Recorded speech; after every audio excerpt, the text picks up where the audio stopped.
આજરોજ મકર સંક્રાંતિનો તહેવાર હિન્દુ શાસ્ત્ર અને સંસ્કૃતિમાં મકર સંક્રાંતિનું ખૂબ મહત્વ છે.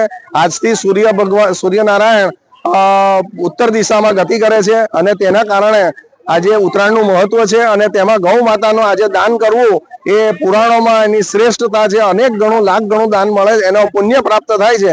ત્યારે તેવા સંજોગોમાં ભરૂચ પાંજરાપોળ ખાતે ગૌ માતાની સેવા પૂજા માટે વહેલી સવારથી જ ભાવિક ભક્તોનો ઘોડાપુર ઉમટ્યું છે અને તેમાંય લોકો પોતાના ઘરેથી ગોળ, રોટલી અને ઘૂઘરી વગેરે પદાર્થો લઈને ગૌ માતાને સેવા પૂજા કરે છે, દર્શન કરે છે અને અહીંયા ટ્રસ્ટ તરફથી પણ લીલા ઘાસની વ્યવસ્થા કરી છે તથા કટિંગ કરેલું ઘાસની પણ વ્યવસ્થા કરી છે. તદુપરાંત એના માટે સ્ટેન્ડ પણ રાખેલા છે કે જેથી કરીને ભાવિક ભક્તો જે ઘાસ અને અન્ય પદાર્થો ગૌ માતાને ધરે તો તેમાં બગાડ ન થાય અને તેને કારણે આખો દિવસ મોટી સંખ્યામાં લોકો અહીંયા આવી રહ્યા છે અને સૌને અમારું જાહેર આમંત્રણ છે કે મોટી સંખ્યામાં લોકો અહીંયા આવે અને ગૌ માતાની સેવા પૂજા કરી પુણ્ય પ્રાપ્ત કરે.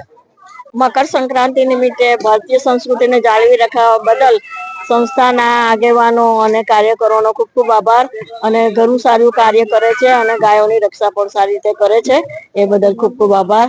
અને જોઈને અમે યુએસએ થી આવ્યા છે પણ એનો લાભ અમને પણ મળ્યો. એ બદલ ખૂબ આભાર. Thank you.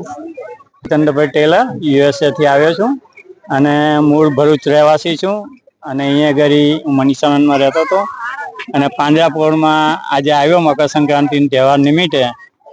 અને એ આપણી સંસ્કૃતિ છે કે ભાઈ મકર સંક્રાંતિ દિવસે ગાયને આપણે ખવડાવીએ છીએ. સંચાલકોએ ઘણું સારું કામ કર્યું છે અને લોકો એનો સારો એવો લાભ લે છે.